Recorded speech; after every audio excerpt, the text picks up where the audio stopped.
Right out back to Orlando, a joint law enforcement press conference taking part right now. The FBI, the sheriff's office there, as well as Orlando police. Let's listen in. In order to keep you all placated until they get here, and I'm happy to answer whatever questions you have about the terrible circumstances of last night. Can you talk Questions? about what you were just briefed by the FBI about the suspect? Yes, the suspect's name is Omar Mateen.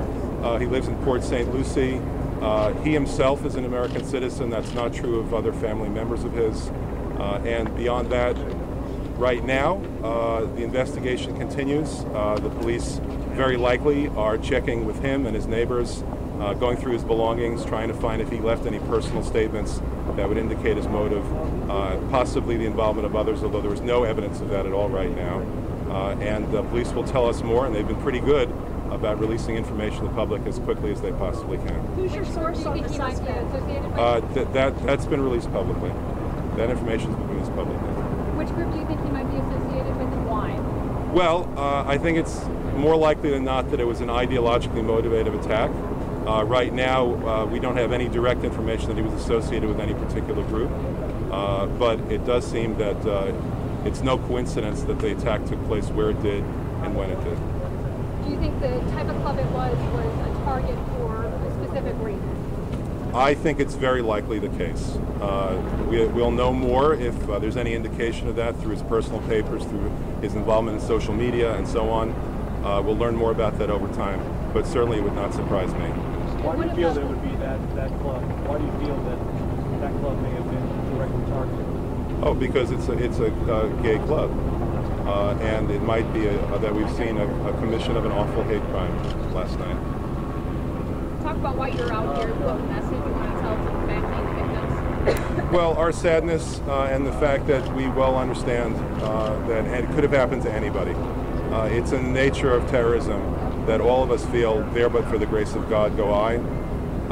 And that is the very function of it. 20 people are dead, over 40 people are injured, but thousands upon thousands of people feel some degree of fear. All of these people, every single one of them that died or was injured, was innocent. And it could have happened to any one of us, anywhere, anytime. That's the nature of terrorism. Sir, can you repeat what you again about the suspect? Can you repeat that part? Yes, he's in his late 20s. He lives in Port St. Lucie. He himself is a U.S. citizen. That's not true of some of his family members. And his name? Omar Mateen. Where is his family from? Police are going to release that information when they're ready to do that. Was he American born? Yes. What I've been doing, among other things, at Sheriff Deming's request, is to try to make sure that the hospital is free to let those who are in the hospital trying to help their injured relatives provide that assistance without violating privacy laws, what are called the HIPAA laws. So we're doing our part in my office to make sure that there are no bureaucratic impediments to letting them comfort the injured. And what about the people who died inside? Have their families been notified yet? I don't know. I don't know. Every victim has been removed. Have you heard anything about Well, let me put it this way. The nationality of family members is indicative. But again, the police are holding back that information until it's time for that to come out, until they've done a full background check on him, gone into his home, found whatever evidence there may be in his home, computers and writings and so on, as well as checking social media. Do you believe he might have had help? There's no evidence of that at this point. Do you have an update on the bomb situation? Is there still a problem with the device? The police never actually said it was a bomb. They said it was a suspicious device.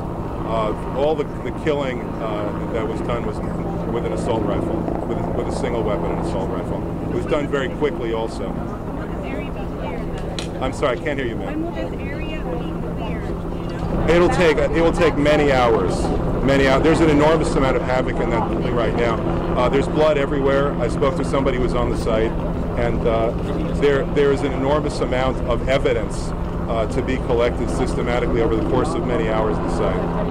Okay, we're good. The larger press conference is coming. Okay, good. Thank you. You want to move the podium? Yes, so we can get So you want? Oh, you don't want the podium at all? Okay.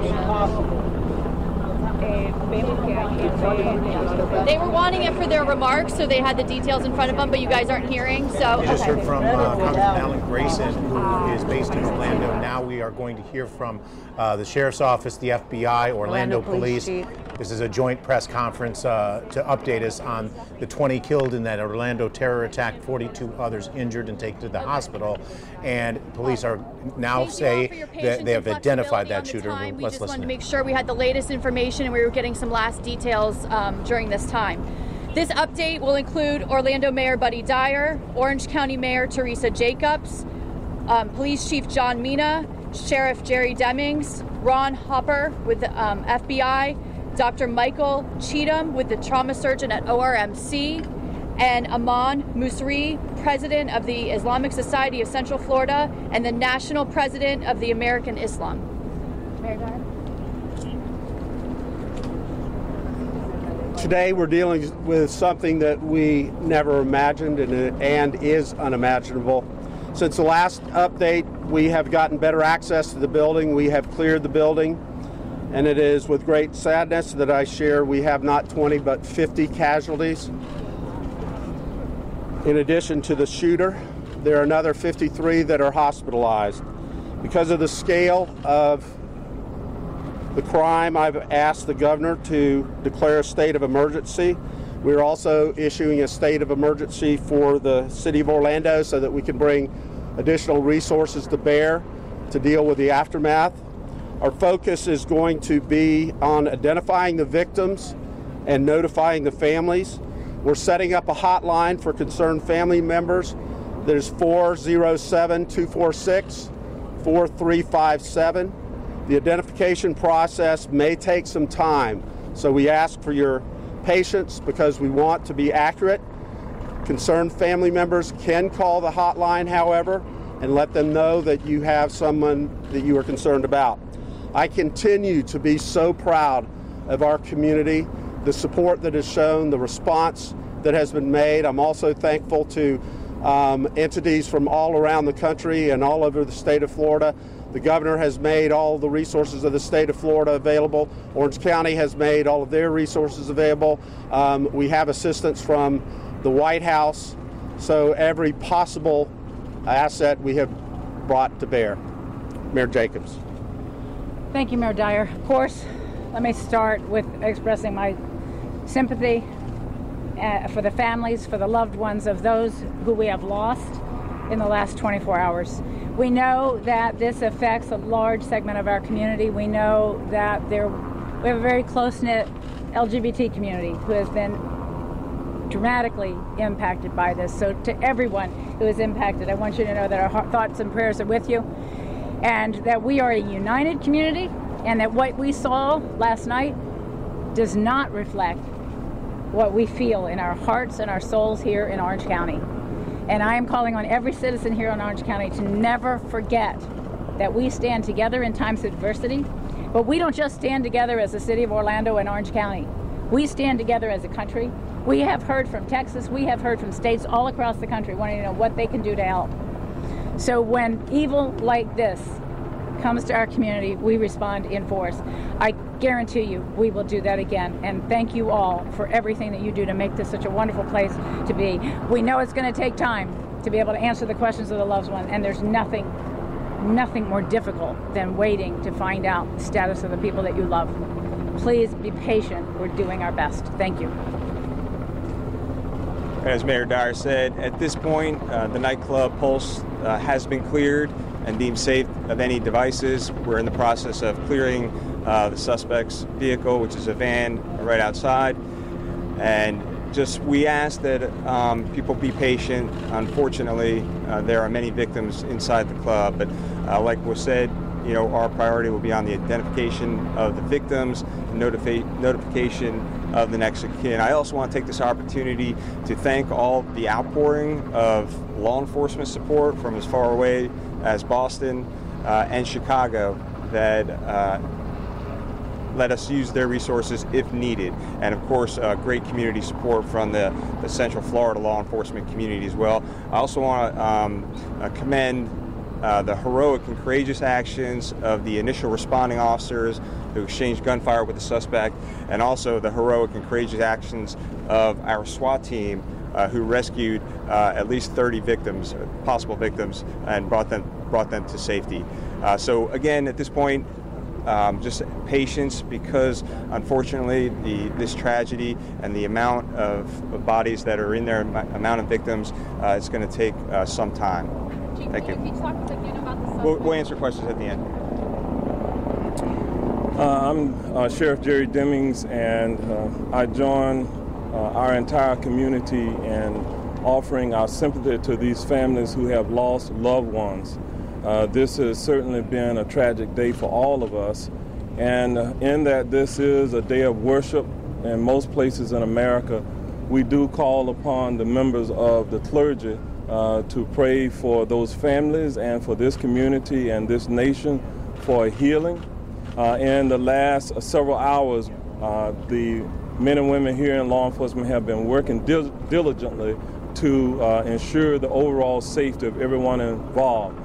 You all have seen most recently where there were members of our hazardous device team, our bomb units, have been working from the Orange County Sheriff's Office with units from the Orlando Fire Department to make certain that we did not have any secondary type devices or what have you that were in the crisis site itself. That process has taken an extended period of time to ensure the safety of everyone, and so that's why we have not been able to remove all of the victims, if you will, from the crisis site at this point. That process is continuing. We likely have another hour or two of operational necessity to ensure the safety before we can begin that process. But we do appreciate the collaborative effort amongst all of the different local governments, as well as our state and our federal government. We've all come together in unity to address this issue, and on behalf of our entire community, we thank you, the media, for covering these events and this tragedy. Thank you very much. 50 casualties. Yeah, can you please confirm 50 dead? We'll take questions after we're finished with the prepared statements. Hello, the FBI has confirmed the subject involved in this shooting incident. At this time, we are making the notifications to the next of kin, so we will have that name to be officially released to you at the next press conference. What I want to put out right now is that, as we all know, in many situations, people come and go to nightclubs such as these. So what I'm asking is, if anyone out there attended this nightclub and then left before the shooting happened, I would urge you to still call in and come and talk to our investigators, because you don't know exactly what you may or may not have seen. So we would appreciate everyone coming forward, no matter how small the evidence in your mind may be. The other thing is, we are actually setting up a family assistance center at the Hampton Inn, located at 43 Columbia Street. We currently have it now at ORMC, but we're going to go ahead and move it down to the hotel in order to accommodate more family members and attempt to reunite people with either their loved ones or gather information on people who have not yet been located. Can you just confirm that number again? 50? Did you say 50 deaths? Yes. 50. In addition to 53 in the hospital. You mentioned earlier that I thought we had one more. We have a couple more people who are going to speak, and then we'll answer some questions. Good morning. As many of you are aware, a little after 2 o'clock this morning, we were notified of many victims, gunshot victims. As Central Florida's only Level 1 trauma center, we immediately activated our mass casualty incident plan. We immediately brought in 6 trauma surgeons to respond, including 1 pediatric trauma surgeon. We have spent the morning operating on a number of victims. We continue to operate on them. We have found many of them are critically ill as a result of their injuries. And we are in the process of trying to reunite families as we identify the names of these victims. As has been mentioned, this will take some time, and we ask for your patience. But we will reunite the families and the victims just as quickly as we can. Thank you. Do you need blood donors? Blood is a wonderful gift. That can all be arranged through the local blood banks. Please don't come to the local hospitals, but you can work through the local blood banks to be able to donate, and that would be a tremendous help. Thank you. First name, Doctor? Michael Cheatham.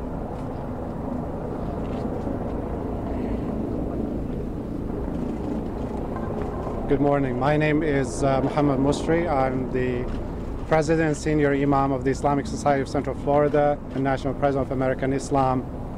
I'm here today to stand as a faith leader with our law enforcement community and our city leadership in this hour of horror that was brought upon our city. I've worked with these leaders for over 20 years.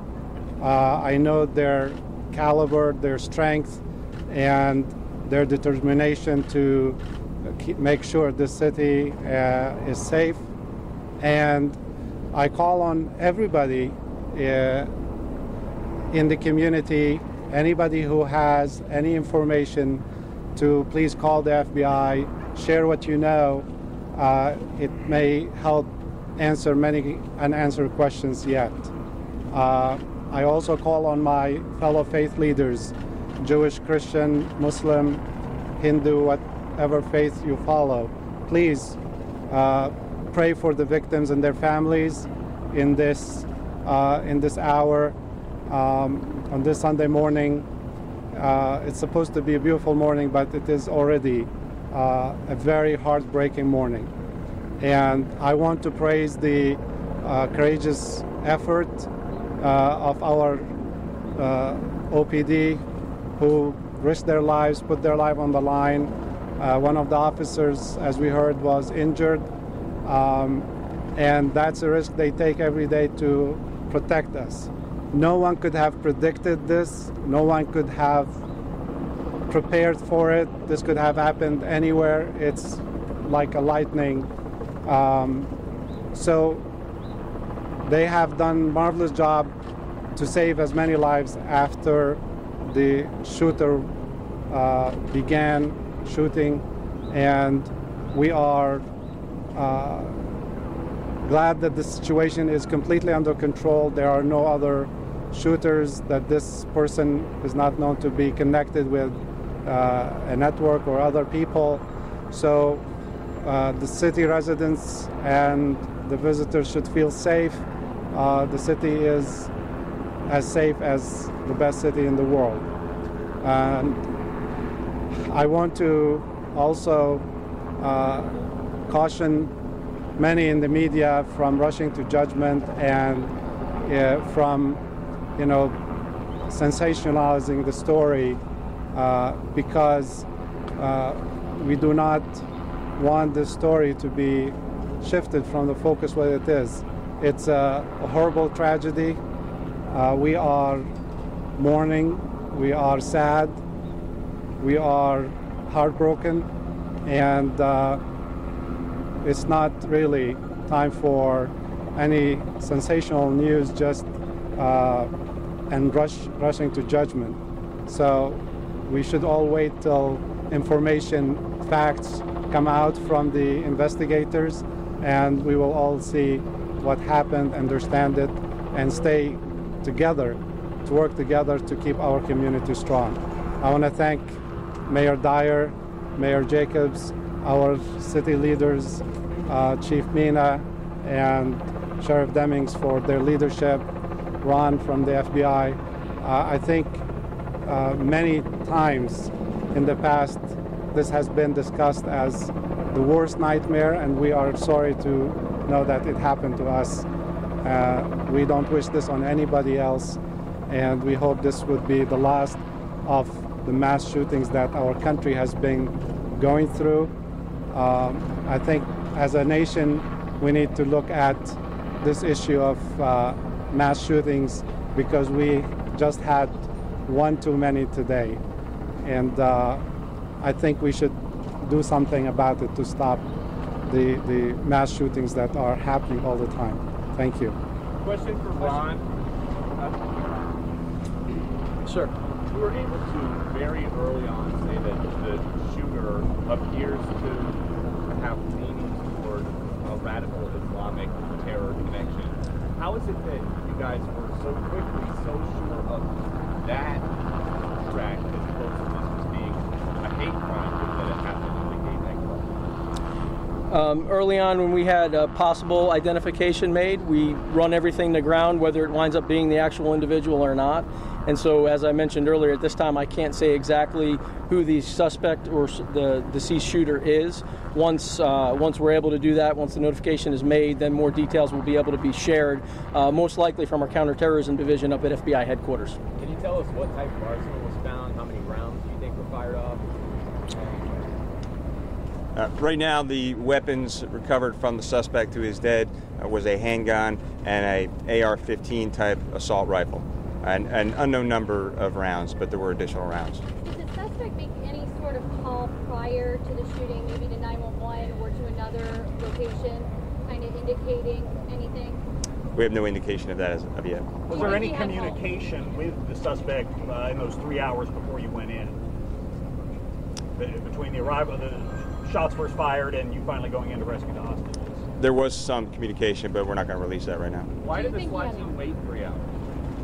Well, remember, this is a situation involving hostages, a situation involving things that happen very fast, and I think it was important for them to know exactly what they had. Once the initial shots were stopped, they were dealing with a hostage situation. So in that time, we need to set up, reevaluate, reassess what's happening, and make sure that all the pieces are in place. We have the enough staffing to take care of any situation. We have armored vehicles that come to the scene, and those were crucial in the rescue of those hostages. So anytime we have a hostage situation, we're definitely going to use extreme measures to make sure that we have enough personnel on the scene.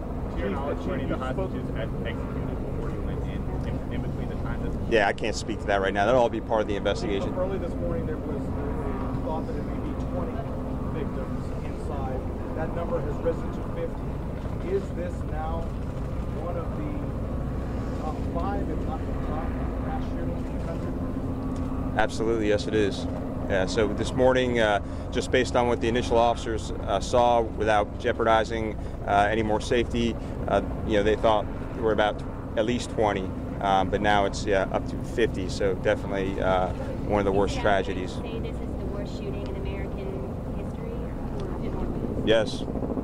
Any indication that the suspect had any help, outside help?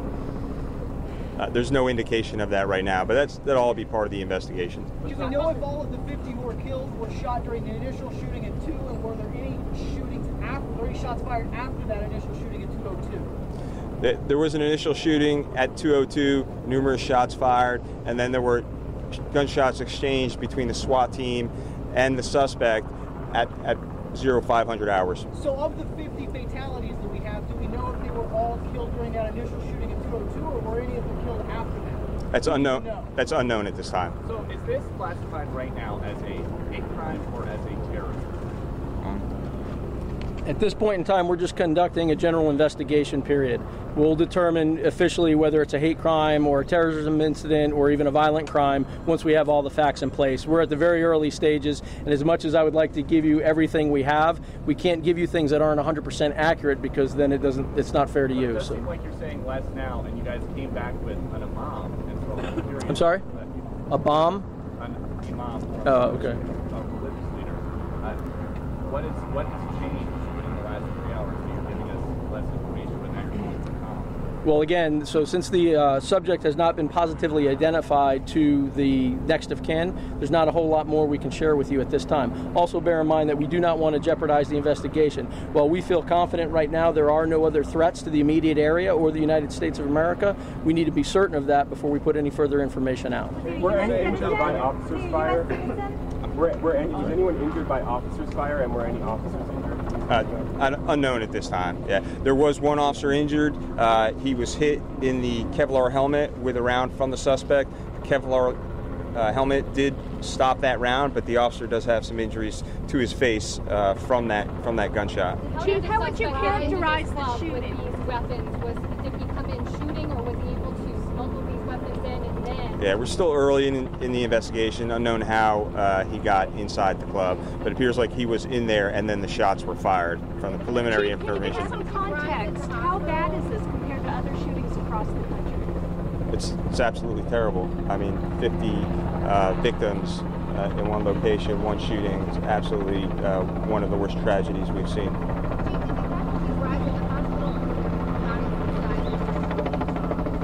One more time.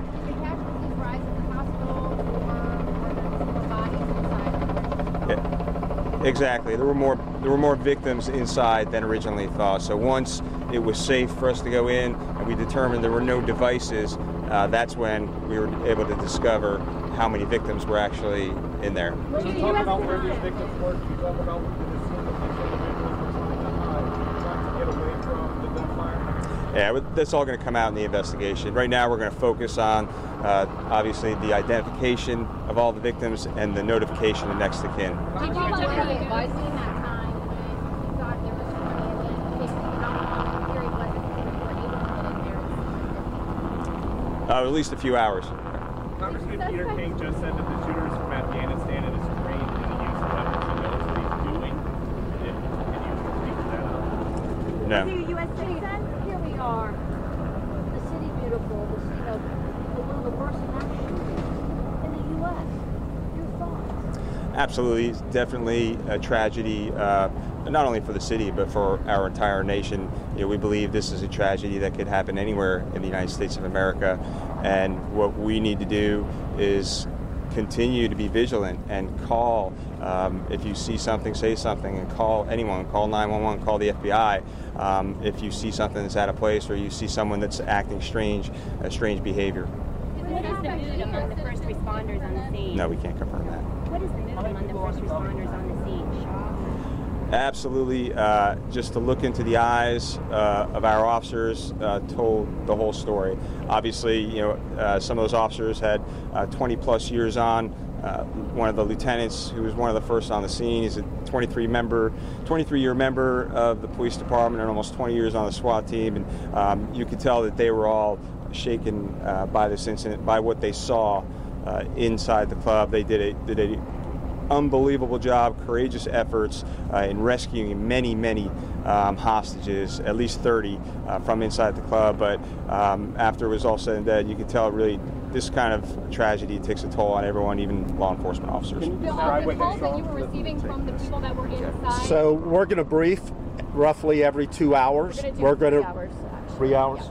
We're going to brief in about 3 hours. We're going to give you absolutely as much information as we can disclose. There are guidelines for OPD and for the FBI and FDLE, but we're going to give you everything we can possibly give to you. Right now, we want to focus on identifying the victims and notifying their families.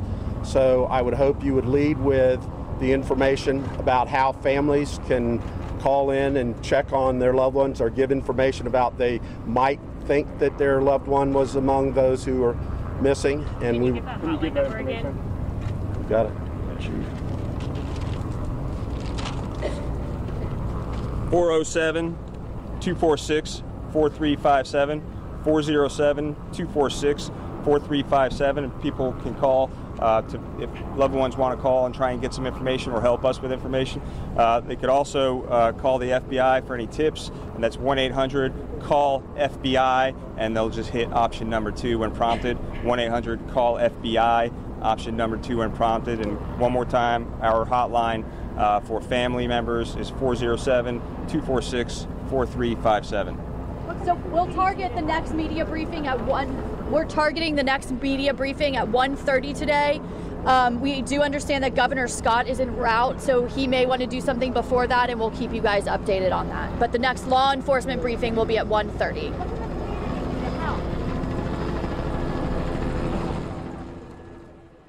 The latest update from the officials in Orlando, shocking. Yes, the death count especially jumping from 20 to 50 and injured from 42 to now 53 people injured in all. They're declaring a state of emergency in Orlando as they continue to investigate.